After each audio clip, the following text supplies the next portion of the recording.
79 സങ്കീർത്തനം 9 തിരുവചനം. ഞങ്ങളുടെ രക്ഷയായ ദൈവമേ, അങ്ങയുടെ നാമത്തിൻ്റെ മഹത്വത്തെ പ്രതി ഞങ്ങളെ സഹായിക്കണമേ. അങ്ങയുടെ നാമത്തെ പ്രതി ഞങ്ങളെ മോചിപ്പിക്കുകയും ഞങ്ങളുടെ പാപങ്ങൾ പൊറുക്കുകയും ചെയ്യണമേ. പരിശുദ്ധ പരമദിവ്യകാരുണ്യ ഈശോയ്ക്ക് എന്നേരവും ആരാധനയും സ്തുതിയും പുകഴ്ചയും ഉണ്ടായിരിക്കട്ടെ.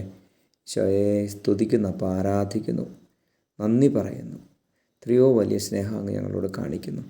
പക്ഷേ അങ്ങയുടെ കരുണയോർത്ത് മാലാഖമാരോട് ചേർന്ന് ഞങ്ങളങ്ങെ വാഴ്ത്തുന്നു. Hallelujah, hallelujah, hallelujah. ഈശോയെ നന്ദി, ആരാധന. Hallelujah, hallelujah. ഈശോയെ അങ്ങയുടെ നാമം എത്രയോ മഹത്വമുള്ളതാണ്. അങ്ങയുടെ മഹത്വത്തിന് ചേർന്ന വിധം അങ്ങ് ഞങ്ങളെ സ്നേഹിക്കുന്നുവല്ലോ. അങ്ങയുടെ കരുണ അങ്ങയുടെ മഹത്വത്തിന് ചേർന്നതാണല്ലോ.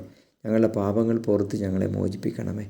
നമ്മുടെ കർത്താവ് മിശിഹായുടെ കൃപയും പിതാവായ ദൈവത്തിൻ്റെ സ്നേഹവും പരിശുദ്ധാത്മാവിൻ്റെ സഹവാസവും നിങ്ങളോടുകൂടി ഉണ്ടായിരിക്കട്ടെ, ഇപ്പോഴും എപ്പോഴും എന്നേക്കും. ആമേൻ.